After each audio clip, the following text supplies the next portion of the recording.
오늘 여러분 우리가 읽은 이 본문의 말씀은 소위 믿음장으로 알려져 있는 히브리서 11장에 나타난 그 믿음의 영웅들에 대한 얘기를 우리에게 소개하고 있습니다.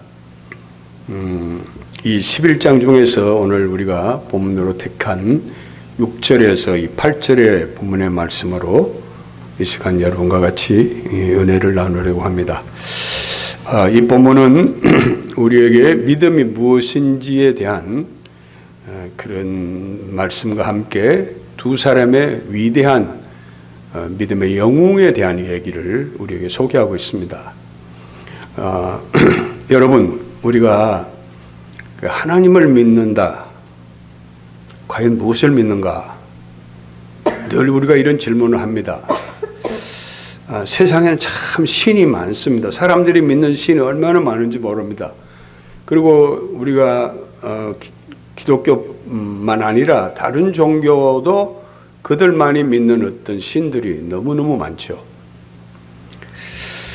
그러나 우리 기독교가 믿는 하나님은 일반적으로 신적 개념이 어떤가? 정말 여러분 다 알고 계시지만은 다른 신과는 전혀 다른 어떤 독보적인 존재라고 생각합니다. 하나님은 천상천하의 유일하신 분, 또 그분은 모르는 것도 없고 못하실 것도 없는 전지하시고 전능하신 분. 그뿐 아니라 그분은 모든 것을 하는 일마다 옳지 않은 것이 없다는 거예요. 동의하시죠, 여러분? 그분은 그뿐만 아니라 우리를 너무너무 사랑하세요. 제한 없는 사랑으로 인간을 위해서 친히 아들을 보내기까지 하신 분이세요.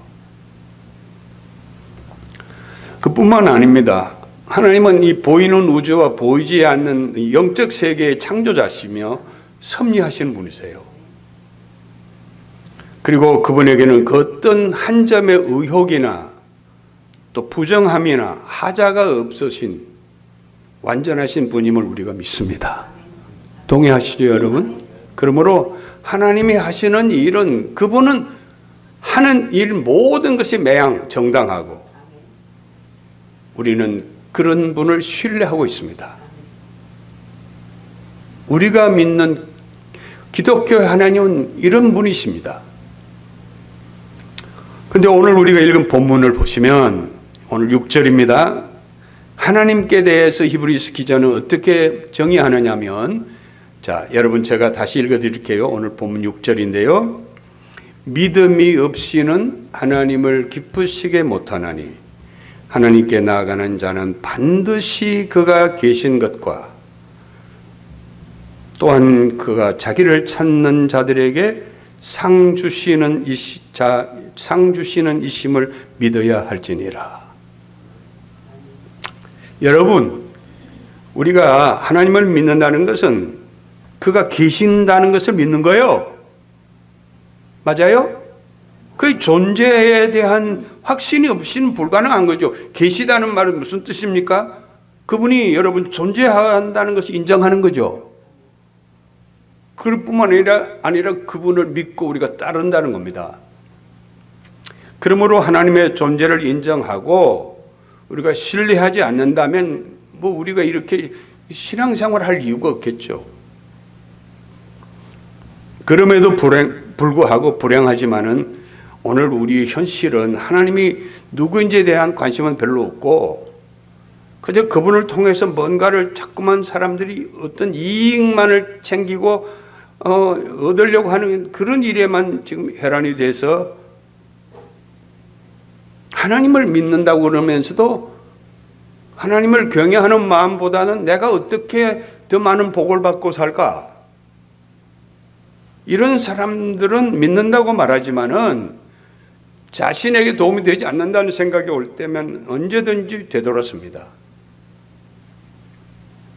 그러므로 우리가 신앙생활을 하는데 가장 중요한 것은 여러분 하나님의 존재에 대한 바른 이해가 없이는 바른 신앙생활을 할 수가 없어요. 오늘 본문 6절 하반절에는 우리가 하나님의 존재를 믿고 그분을 기쁘시게 해드리는 자에게는 어떤 약속이 보장되어 있냐면 상을 주신다고 그랬어요. 여러분, 상을 주신다고 할 때 그것이 땅에서 어떤 물질적인 어떤 가시적 어떤 보상만 아니라 세상에서는 받을 수 없는, 세상에서는 어떻게 보면 비교할 수 없는 그런 영적인 상급까지 포함된 거라고. 자, 그렇다면 여러분 보세요. 어떻게 하는 것이 하나님을 기쁘시게 하는 것일까? 오늘 본문은 이렇게 말합니다. 한번 여러분 따라하세요. 믿음이 없이는 하나님을 기쁘시게 못하나니. 뭐가 없으면 하나님을 기쁘시게 못해요? 믿음이 없으면. 근데 그 믿음이 있다, 믿음이 없다 하는 것은 과연 무엇을 말하는 것일까? 오늘 우리가 읽은 본문은 역사적으로 여러분 하나님을 누구보다도 잘 믿었던 두 사람의 영웅을 소개하고 있습니다. 그 한 사람은 여러분 다 잘 아시지만 노아라는 사람이고, 다른 한 사람은 아브라함이라는 사람이에요. 그래서 오늘 저는 오늘 본문을 통해서 이 두 사람을 여러분에게, 이분들은 과연 어떻게 하나님을 잘 믿었는지에 대해서 말씀을 드리려고 합니다. 첫 번째, 여러분 노아에 대해서 생각해 볼까요? 여러분, 노아가 누군지 대체로는 다 머릿속에다 기억하고 계시겠지만은, 지금부터 역사적으로 말하면 한 4,500년, 어떤 분은 한 5,000년 전, 까마득한 옛날입니다마는 살았던 사람이고, 창세기 5장부터 10장에 걸쳐서 노아에 대한 여러 가지 그분의 히스토리를 우리에게 소개해 주고 있습니다. 노아는 인류의 첫 사람인 아담의 그 후손으로서 그의 아버지의 이름은 라멕이라는 사람이었습니다. 그런데 그가 노아를 낳을 때 창세기 5장 29절에 보시면 이렇게 성경은 기록하고 있습니다. 제가 쉬운 성경으로 읽어드릴게요. 아마 자막에도 준비되어 있을 거예요. 노아는 하나님께서 저주하신 땅에서 수고하며 고통스럽게 일하는 우리를 위로해 줄 것이다 하고 기록하고 있습니다. 잘 들어보세요. 이 말씀은 대단히 중요한 어떤 함의가, 어떤 깊은 뜻이 있습니다. 아담 후에, 아담이 누군지 아시죠 여러분? 인류 시초의 사람 아담 후에 하나님이 지으신 세상은 인간의 타락과 죄로 인해서 심판을 면할 수 없게 됐어요. 막 바벨탑을 쌓고 잘난 척하고, 그러다가 하나님이 이 인간을 그냥 그대로 좌시할 수가 없어서 심판을 계획하신 거예요. 그때 노아는 마지막 남은 자로 택함을 받습니다. 그에게 그래서 방주를 짓게 하기 위해서 계시를 하시죠. 그래서 그는 엄청난 수고를 하면서 방주를 건조합니다. 그래서 제2의 인류의 시조가 되도록 그렇게 하시죠. 그래서 이 노아라는 이름의 의미는 무슨 뜻이냐면 위로자라는 뜻이에요.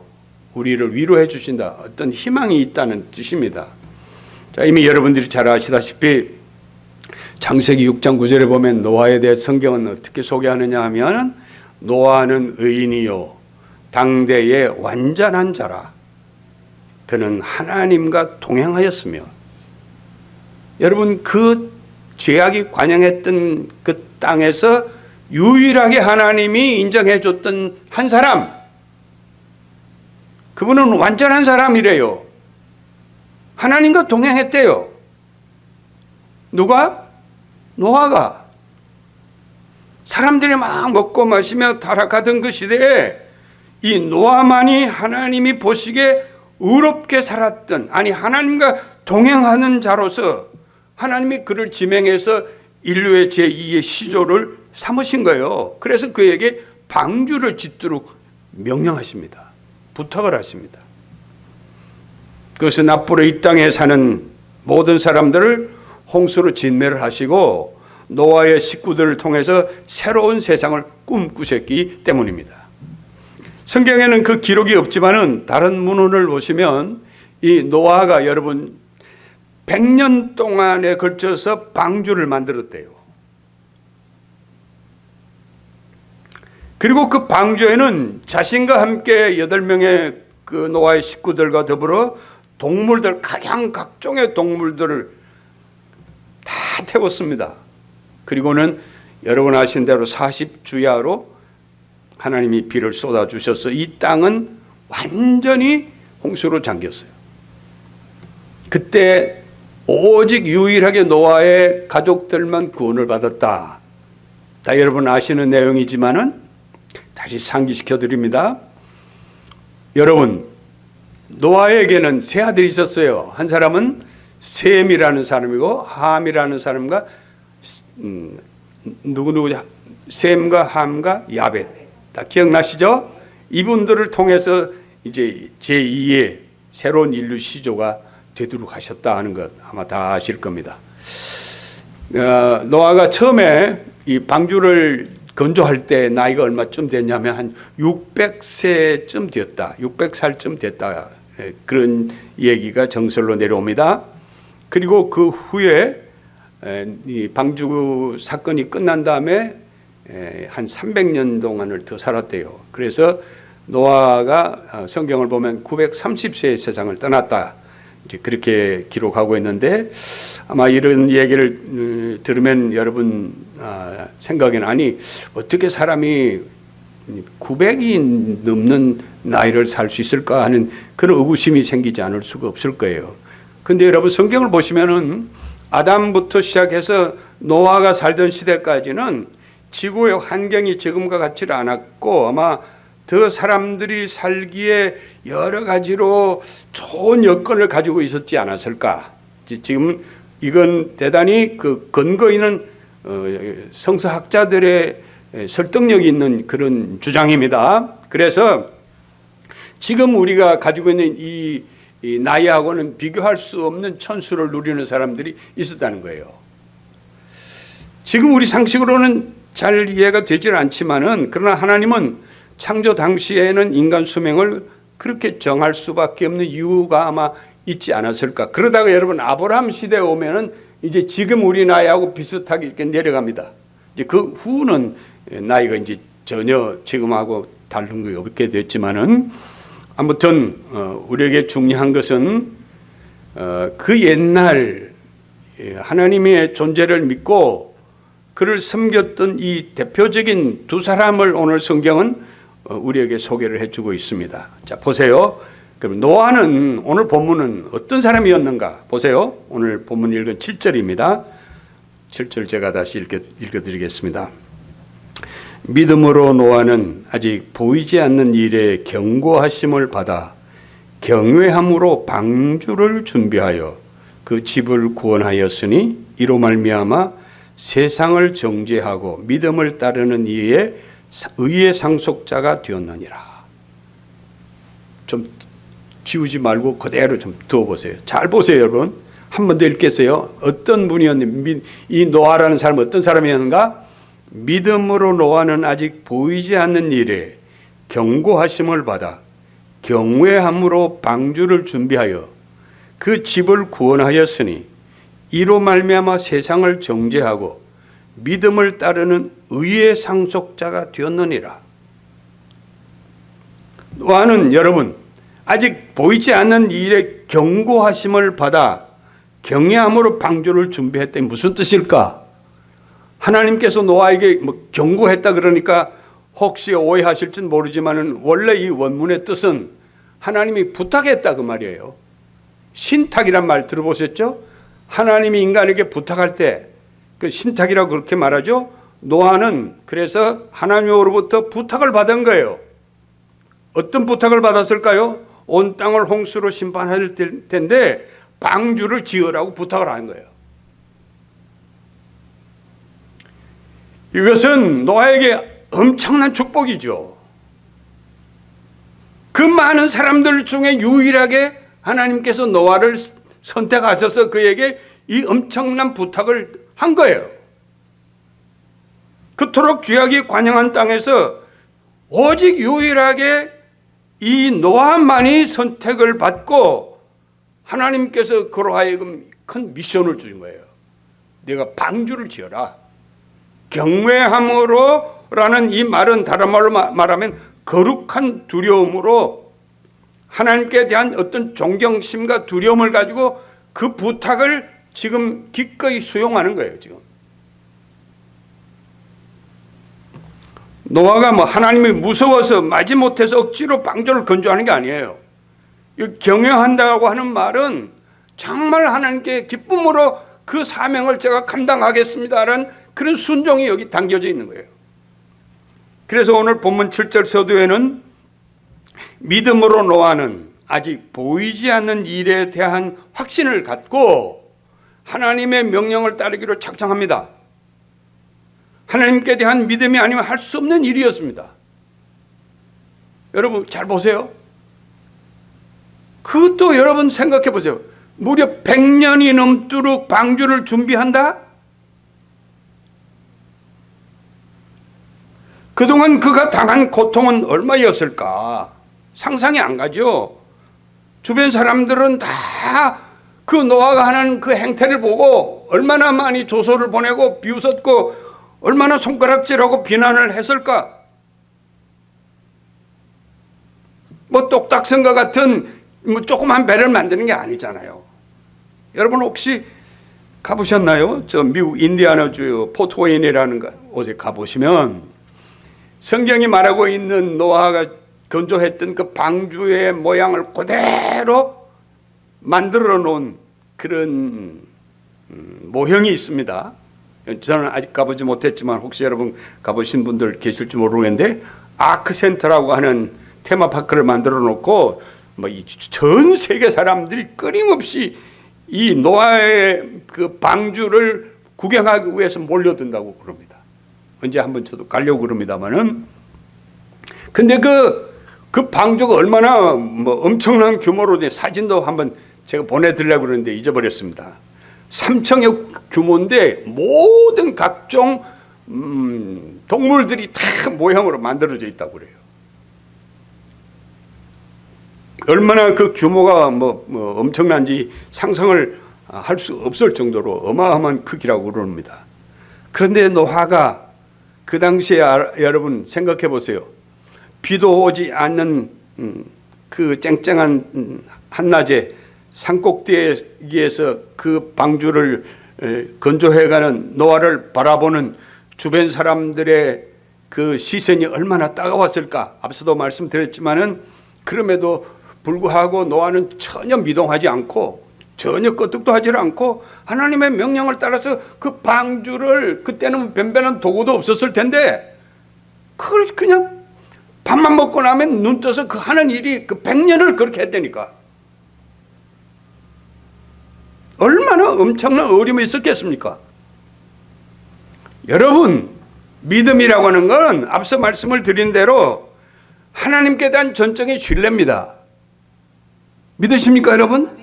아무도 믿을 수 없는 것을 어떤 상황에서든지 개의치 않고 꿋꿋이 자신이 믿는 바를 따라서 한눈 팔지 않고 담대히 나가는 거예요.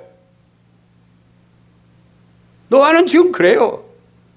그 수많은 사람들이 비난을 받고도 흔들리지 않고 자기가 하나님의 명을 받았기 때문에 순종하면서 그걸 해내는 거예요. 절망의 날에도 그는 떠오르는 무지개 희망을 보았던 사람이었습니다. 홍수가 거치고 그리고 노아 8식구 지면에 내려왔어요. 그때 하나님이 나타났습니다. 창세기 9장 13절 한번 여러분 자막 보세요. 내가 내 무지개를 구름 속에 두었나니 이것이 나와 세상 사이의 언약의 증거니라. 여러분 무지개를 구름 속에 두었다는 이 말은 무슨 말일까요? 희망을 감춰두셨다는 말이에요. 다른 사람들의 눈에는 그 무지개 보이지 않습니다. 그러나 이 노아에게는 구름 속에 감추인 그 오색 찬란한 무지개를 마음의 눈으로 보았던 거예요. 다시 말하면 그는 희망을 보았습니다. 하나님의 신실하심에 대한 약속을 신뢰했습니다. 그래서 그는 그 놀라운 꿈을 꾸면서 그 배를 건조했던 거예요. 그렇습니다, 여러분. 히브리서 11장 1절에 믿음은 바라는 것들 실상이요 보지 못하는 것에 뭐라고요? 증거라 그랬죠? 아무도 볼 수 없는 것을 볼 수 있는 눈. 여러분, 우리는 그것을 영안이라고 그러잖아. 맞아요? 우리 그리스도인들은 남들이 보지 못하는 것을 볼 수 있는 그런 눈을 가져야 한다고 제가 언젠가 말씀드렸어요, 여러분께. 누구도 당시에 노아가 하는 일을 보고 제정신 가진 자라고 보지 않았습니다. 다 정신 나간 사람으로 봤어요. 여러분 생각해 보세요. 비도 오지 않는 마른 하늘 아래, 그것도 한두 해도 아니고 100여 년 이상 그 산꼭대기에서 배를 건조하는 노아의 그 기행, 그 기이한 행동을 상식적인 눈으로는 이해할 수가 없는 거죠. 창세기 6장 22절 보세요. 그 조롱과 비난을 받으면서도 창세기 6장 21절은 성경이 이렇게 기록했습니다. 노아가 그와 같이 하여 하나님이 자기에게 명하신 대로 다 준행하였더라. 할렐루야. 흔들리지 않고. 사랑하는 여러분, 노아는 하나님이 그에게 부탁하시는 일이 사람들에게는 이해할 수 없는 너무나 비상식적인 일이라는 걸 알면서도 끝까지 흔들리지 않고 그 명령을 순종하면서 방주를 건조하는 일을 했다는 것, 이게 믿음이에요. 무엇이 과연 그로 하여금 이렇게 할 수 있게 했을까? 다시 말하면 하나님께 대한 믿음이 있었기 때문입니다. 할렐루야. 하나님께 대한 신뢰가 있었기 때문입니다. 그러므로 여러분, 우리가 주님을 믿는다는 것은 어떤 우리의 이성적인 어떤 판단이나 우리가 일반적으로 알고 있는 어떤 보편적인 그런 가치관이나 뭐 상식으로는 도무지 이해할 수가 없는 거죠. 그러면서도 노아처럼 하나님이 하시는 일은 정당하다는 그 믿음으로 그것이 내 생각과 다르더라도 순종하며 나가는 거. 여러분 동의하시죠? 그러므로 믿음이라는 건 우리의 상식이나 가치관을 포기하고 순종하는 겁니다. 내 생각을 자꾸 자로 재고 그렇게 하면 안 돼요. 여러분, 우리는 어떻습니까? 주님이 하시는 일은 정당하다고 우리가 인정하지 않고 여전히 내 생각대로 되니 안 되니, 이렇게 하면 되고 저렇게 하면 안 되고, 매사를 스스로 자기 스스로가 재단하고 뭐 돌다리 두드려 보듯이 그냥 조금은 이상하면 갸우뚱하고, 그런 일이 얼마나 많습니까?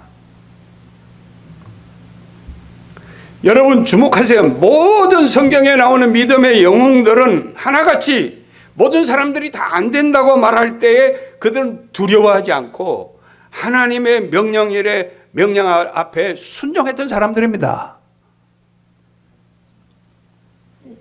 하나님을 믿는 자들은 불가능하다는 것을 두려워하지 않았던 사람들이에요. 그러므로 여러분, 우리도 자꾸만 안 된다, 할 수 없다, 못한다, 우리가 어떻게 할 수 있어? 미리 겁먹지 말고 하나님의 명령이라면 좌고우면하지 않고 믿음으로 나아가기를 주의 이름으로 축원합니다. 예. 우리가 누구를 믿습니까? 여러분, 하나님을 믿습니다. 맞아요? 그분은 전능하신 분이고 못하실 것이 없는 분이세요. 그러므로 하나님이 하시는 것이라는 확신이 있다 그러면 어떤 상황에도 우리는 주눅 들지 말고 순종하면 반드시 상급이 보장되어 있다는 걸 믿으시기 바랍니다. 노아처럼 마른 하늘 아래에서도 하나님의 비를 내리실 것이라는 믿음으로 그 아라랏산 꼭대기에서 배를 띄울 수 있는 날을 꿈꾸며 죽을 힘을 다해서 방주를 건조한 그 노아,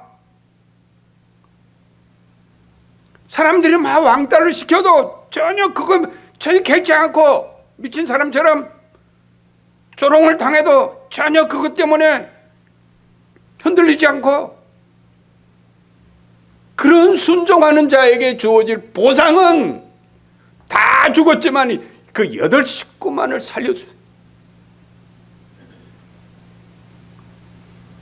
심판의 날에 유일하게 생존했던 사람들이 노아의 8 식구입니다. 그러므로 여러분, 믿음이란 우리의 제한된 생각으로 판단하기보다는 내 생각과는 좀 다를지라도 전적으로 하나님을 신뢰하고 순종하는 거예요. 믿으시면 아멘 하세요. 오늘 두 번째로 8절 말씀인데요, 아브라함에 대한 얘기예요. 이제 7절은 노아에 대한 얘기인데, 이제 두 번째로 8절은 아브라함에 대한 이야기입니다. 자, 읽겠습니다. 제가 8절 다시 읽겠습니다. 믿음으로 아브라함은 부르심을 받았을 때에 순종하여 장래 유업으로 받을 땅에 나아갈새 갈 바를 알지 못하고 나갔으며. 보세요, 여러분, 주목하세요. 아브라함에 대한 말씀 여러분 다 잘 아시죠? 아브라함이 하면 무슨 생각이 언뜻 떠오르는 거 있죠? 예? 하나님이 그에게 100살에 준 아들을 어떻게 하라고요? 제물로, 번제로 바치라고 했을 때 고민 많았겠지만은 아브라함은 기꺼이 순종했습니다. 그래서 믿음의 조상이 됐다고 하는 얘기 다 상식으로 알고 있는 얘기죠. 그런데 이 아브라함에 관한 얘기는 여러분 창세기 12장 1절 이하의 아브라함의 스토리가 나오는데, 12장 1절은 이렇게 성경이 기록했어요. 여호와께서 아브라함에게 이르시되 너는 너의 고향과 친척과 아비의 집을 떠나 내가 내게 지시한 땅으로 가라. 그러면서 이제 아브라함의 이야기가 시작이 됩니다. 자, 여러분 보세요. 하나님의 명령을 듣고 아브라함은 고향을 등지고 떠납니다. 정들었던 고향을 뒤로 하고 어디로 갈지도 모르는데 떠납니다. 그래서 오늘 본문, 아까 우리가 읽었던 본문에 보니까 갈 바를 알지 못하고 떠났다. 오늘 여러분 성경 아까 제가 읽은 그 8절에 보니까 지금 아브라함은 갈 바를 알지 못하고 떠났다 하고 기록하고 있어요. 그렇습니다. 믿음으로 산다는 것은 보이는 길, 아는 길, 늘 익숙한 길, 그 누군들 못 가겠습니까? 그런데 믿음으로 가는 길은 도무지 어디가 어딘지 그저 잘 분간도 안 되고 보이지도 않고 한 번도 가보지 못한 이 미지의 길, 그래서 어디가 어딘지 잘 몰라요. 그래서 갈 바를 알지 못한 거예요. 오리무중이야. 오리무중에 오리 동안 안개가 꼈다 그 말 아니에요? 안 보여. 그럼에도 불구하고 하나님이 가라 하시기 때문에 그냥 가는 거예요. 대책이 없어. 무모하지만은 두려워하지 않고 가는 거예요. 길을 잃은 것하고 여러분 갈 바를 알지 못하는 것 전혀 다릅니다. 길을 잃었다고 하는 것은 찾을 수도 있겠지만 확률적으로 봐서 못 찾을 가능성도 있잖아요. 근데 여러분 갈 바를 알지 못한다는 말은 누가 보냈기 때문에 지금 가다가 갈 바를 모른다 그 말이에요. 그럼 누가 보낸 자가 있잖아. 이해가 돼요, 여러분? 그 보낸 자가 책임지는 겁니다. 누군가를 명령한 자가 있으면 책임지는 거예요. 갈 바를 알지 못했단 말은 명령을 받았는데 내 생각으로 보니까 어디로 가야 할지 방향 감각을 모를 때, 그럼에도 불구하고 여전히 지켜보시는 분이 있고 그분이 안내해 주실 거라는 믿음을 가져야 되는 거예요. 언젠가는 반드시 안정된 어떤 목표점에 도달한다고 하는 그런 확신을 가지고 가야 돼요. 그렇기 때문에 여러분 불안해할 거 없습니다. 예? 두려워할 이유가 없습니다. 아멘이십니까? 한 번은 그랬습니다. 예수님이 제자들에게 맞은편 마을로 가면 아무도 타보지 못한 나귀 새끼가 있을 테니까 그 나귀를 풀어서 가져오라는 거예요. 제자 두 사람에게 예수님이 그렇게 부탁을 합니다. 마가복음 11장에 보면 그런 내용이 나오죠. 자, 여러분, 이런 황당한 부탁이 어디 있습니까? 아무리 예수님의 말씀이지만은 어느 집에 김 씨를 박 씨를 만나든지 누구 그 집에 가면 누구한테 얘기하면 나귀 새끼를 줄 거라고 그렇게 무슨 미리 예약을 해둔 것도 아닌데 갑자기 예수님이 두 제자를 보내는 거예요. 동네 가면 나귀 새끼가 있는데 그걸 끌고 오라는 거예요. 얼마나 황당했겠습니까, 제자들이. 그런데 아무 무슨 대꾸하지 않고 이 두 제자는 예수님이 하라는 대로 순종했습니다. 그런데 놀라운 일은 여러분, 그 나귀 주인도 무슨 영문인지도 모르고 그냥 마구간에 매인 나귀를 천천히 풀어준 거예요. 근데 그 나귀를 타시고 예수님이 여러분 예루살렘에 입성하지 않아요.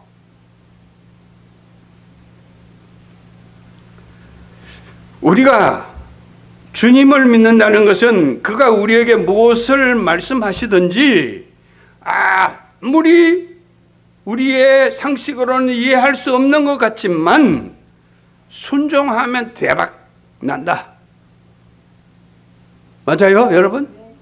순종하면 대박 난다.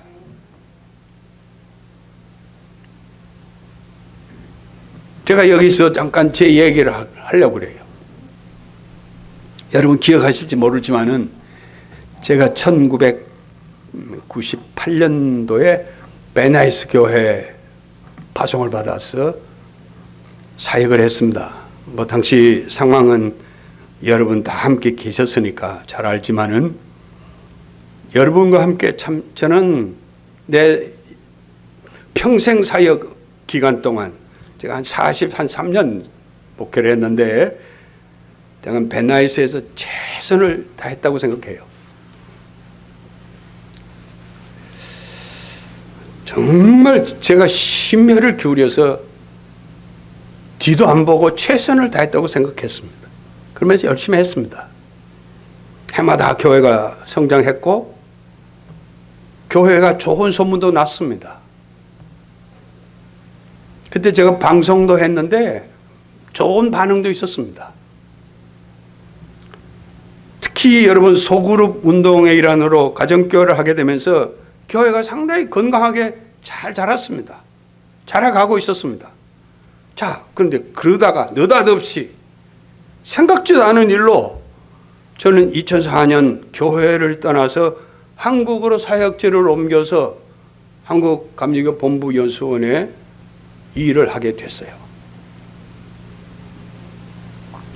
그 당시 저는 정말 개인적으로 아브라함처럼 갈 바를 알지 못했습니다. 왜 선택 없이 나를 하나님이 한국으로 보내시는지 이해가 안 됐어요. 제가 그동안 20년을 미국에서 뿌리를 내리고 살았는데 다시 귀국을 하다 보니까 여기민이 아닙니까? 모든 게 다 낯설고 새로 시작해야 하는 부담이 적지 않았습니다. 그래서 사실은 저 개인적인 일뿐만 아니라 우리 가족들 전체가 적지 않은 어려움이 있었어요. 아이들은 여기 두어야 되고 우리 두뇌만 나가야 되고. 그러나 그 후에 저는 은퇴까지 10년 동안 한국에서 사역을 하면서 왜 하나님이 갈 바를 알지 못하던 나를 전혀 예상치 않은 사역지로 보내셨는지를 알게 됐어요. 제가 여러분 오늘 이 시간 특별히 이 말씀을 드립니다. 믿음으로 산다는 것은 전혀 가늠 안 되는 길이지만은 오직 하나님만 믿고 가는 거예요. 방향도 모르고 어딘지도 모르지만은 하나님이 가라면 가는 것입니다. 그것이 얼마나 좋은 옥토인지 사막인지 따질 것도 없어요. 누구는 사전 답사를 한다지만은 그럴 필요도 없습니다. 조금은 맹목적이라 할지라도 하나님이 가라 하시면 무턱대고 가는 거야. 뭐냐?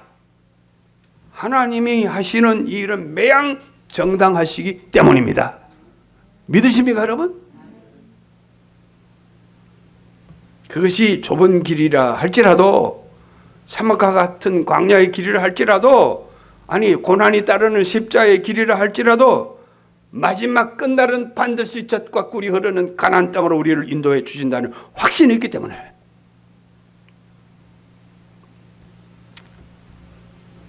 지금은 희미합니다. 여러분, 우리 교회를 볼 때 제가 늘 그런 생각이 들긴 해요. 어디를 가야 할지 갈 바를 모를 정도의 지금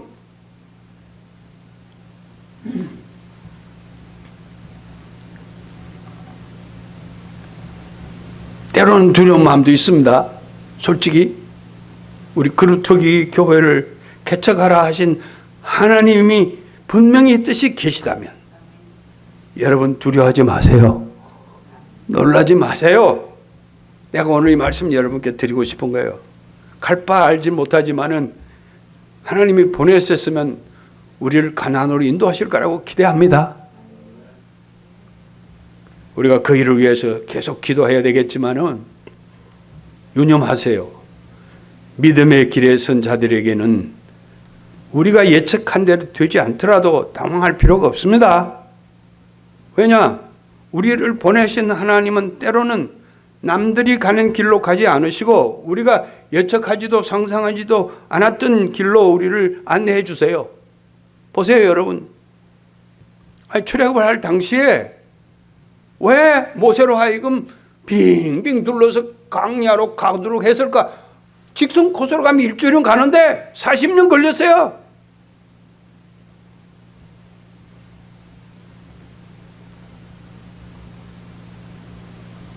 하나님은 둘러가시게 하시면서도 바르게 가게 하십니다. 믿습니까, 여러분? 모든 사람은 넓은 길로 가기를 원하지만은 하나님은 말씀하세요. 내 길은 내 길과 달라.